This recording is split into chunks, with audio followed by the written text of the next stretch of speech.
Hello everyone, this is Defense Politics Asia, and this is the summary for the day of 385 for the 15th of March for the Russo-Ukraine War or the Special Military Operation in Ukraine. Let's start off with the biggest news coming over the past 24 hours is at Avdiivka Front.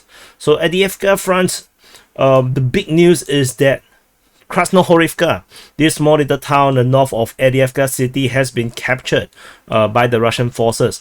I first identified this because I always read the Russian Defense Ministry first, then the Ukrainian Defense Ministry, and the Ukrainian Defense Ministry very interestingly said the name Stepove and Stepov.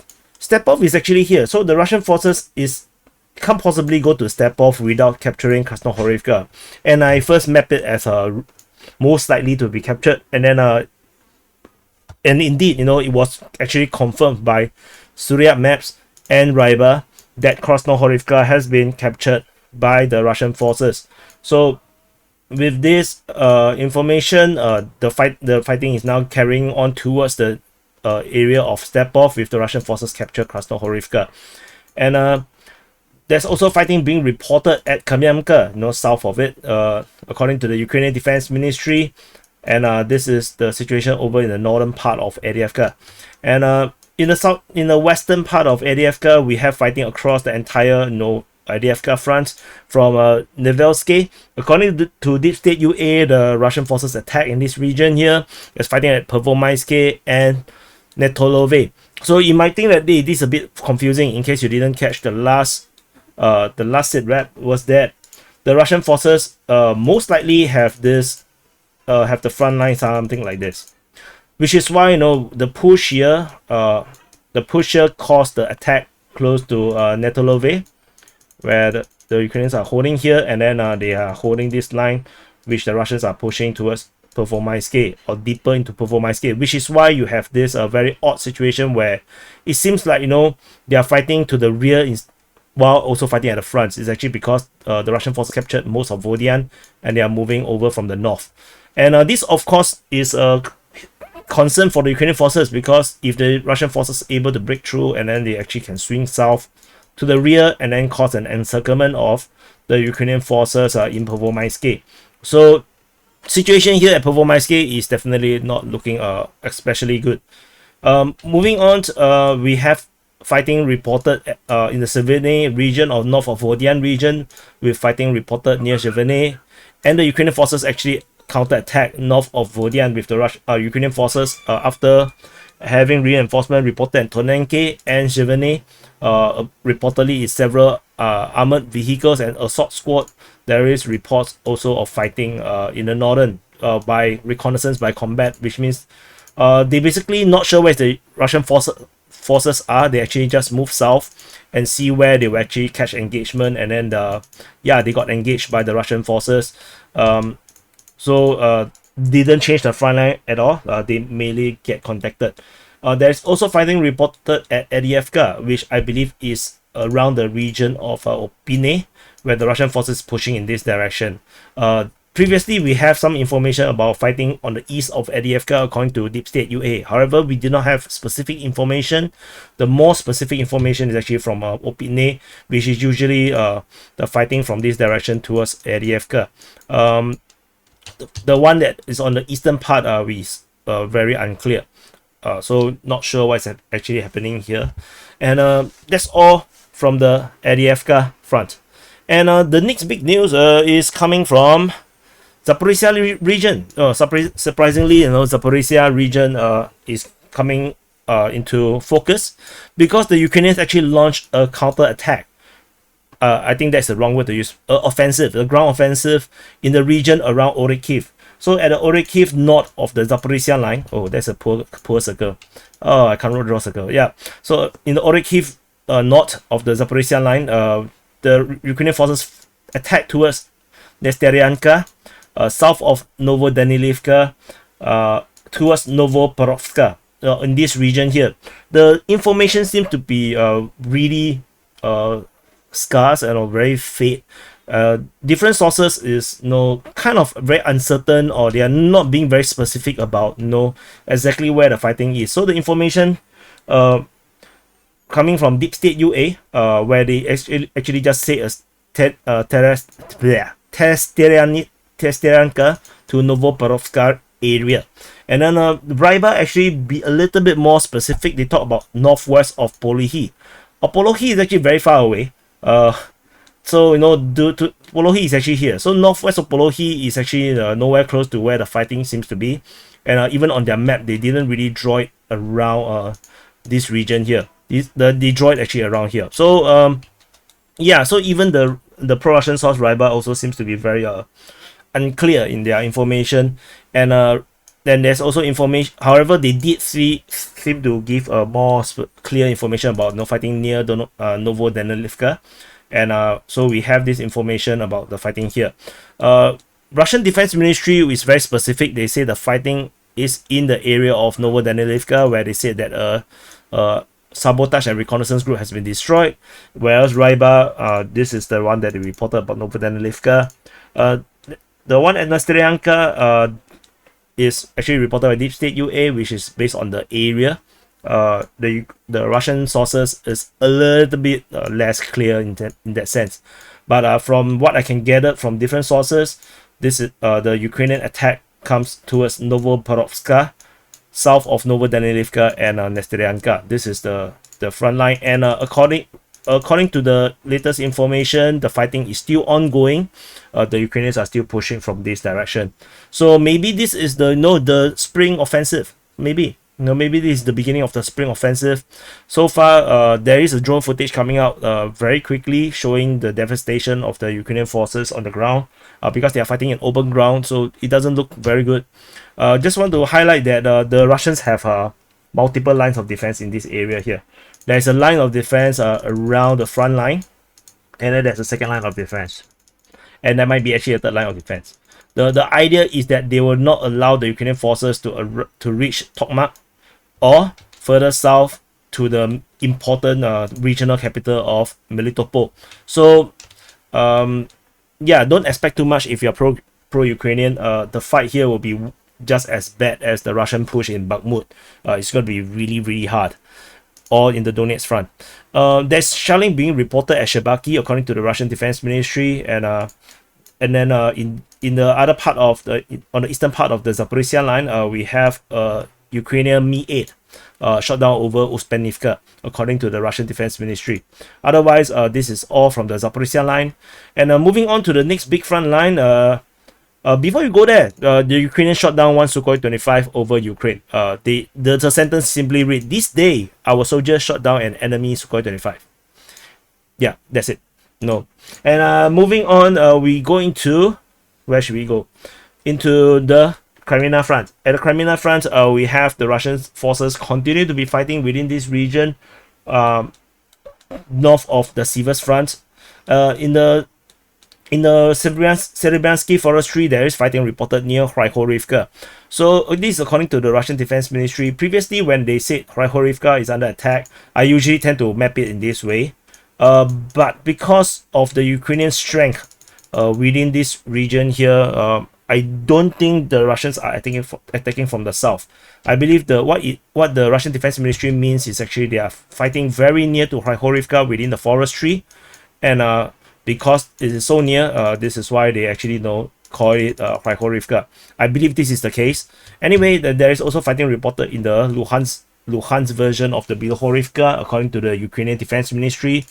There's fighting reported near Dibrova, at Terny, all according to the Russian Defense Ministry. Shellings, this is also fighting. Fighting is reported at Torske, and there is also fighting reported at Nevsky. All this information is coming from the Russian Defense Ministry, which is actually a little bit significant because the Russian Defense Ministry usually do not talk too much about their offensive. So if they really talk about it in such a detail, it could be a case where the fighting here is actually going pretty well, and which is why they are talking about it in that sense. So the Ukrainian line still seems to hold in this region. It doesn't seem to have broken just yet. So we're definitely going to still see fighting in this region for quite some time. And since we are already at Kreminna Front, let's talk about Siversk Front.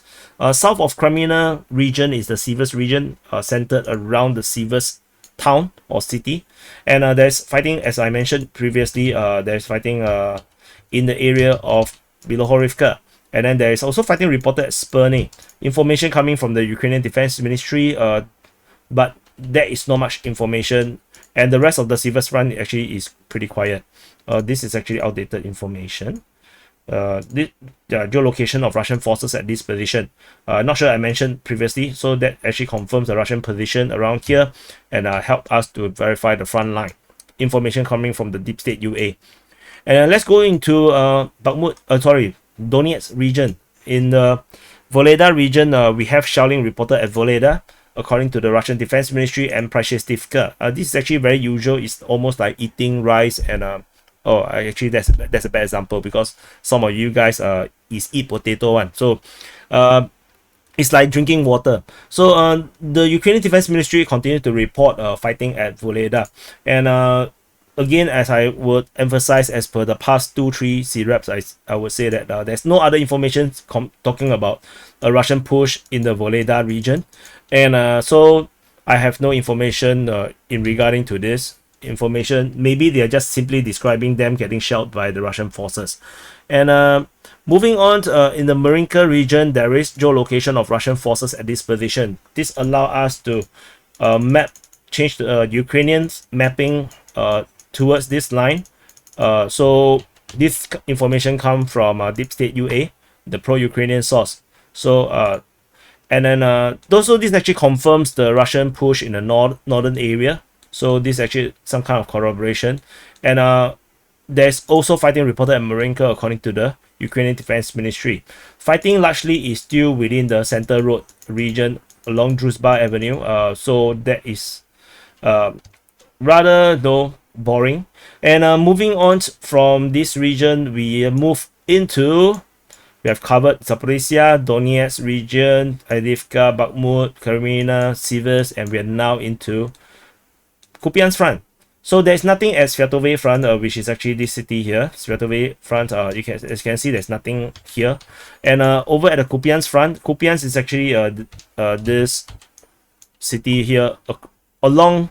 Actually, it's actually across the river. There's two parts. In case you're not sure, there's actually a western part and the eastern part of Kupiansk. That is actually separate through this river. Yeah. So there's this river here. So it's a bit like the Lord of the Rings city, where there's actually one city here and one city here, and so you capture one side, is still just one side, and then there's also another side that you need to capture. Yeah. So yeah, and moving on, this is just some update for those that are unfamiliar with Kupiansk. So Kupiansk is a major city in this region, and the Russian forces reported, the Russian Defense Ministry reported shelling at Stepova Novoselivka. In this area here, we don't really hear much about Stepova Novoselivka, so this seems to be some kind of a push in this direction, because usually we don't really hear much about it. We hear much more about Kaiserlivka. And there's also shelling reported at Timkovka. Timkovka, you cannot really find it on the map. It's actually around this position, just south of Pershop-Travneve. And over at the Krasnohorivka region, there is fighting reported at Krasnohorivka, according to the Ukrainian Defense Ministry. For those got triggered by the H, is Krasnohorivka. And so there is also shelling reported near Krasnohorivka, according to the Russian Defense Ministry. The fighting reported at Voreshna is not repeated by the Ukrainian Defense Ministry. As I mentioned, I don't seem to see any evidence or information about the Russian crossing over to the other side to attack Voreshna. So this doesn't seem to be real. So anyway, that's all from the Kupiansk region, and a nice quote there. And that's all. So just want to highlight, there is some rumors about the fall of Bakhmut. Hey, talk about Bakhmut. I haven't talked about Bakhmut. Okay. Yeah, suddenly I just realized I haven't talked about Bakhmut. So we leave the juiciest all the way at the end. There is fighting reported at Orikhovo Vasilivka. The town here still have not fallen, despite the previous information of Russian penetrating from the south. This seems to be countered by the Ukrainian forces. So the Ukrainian forces continue to hold the town, and the Russians are continuing to attacking it. So far, no updates regarding that. And that's all from most of the north of the Bakhmut region. At Bodanivka, we have fighting reported, according to Ryber and the Ukrainian Defense Ministry.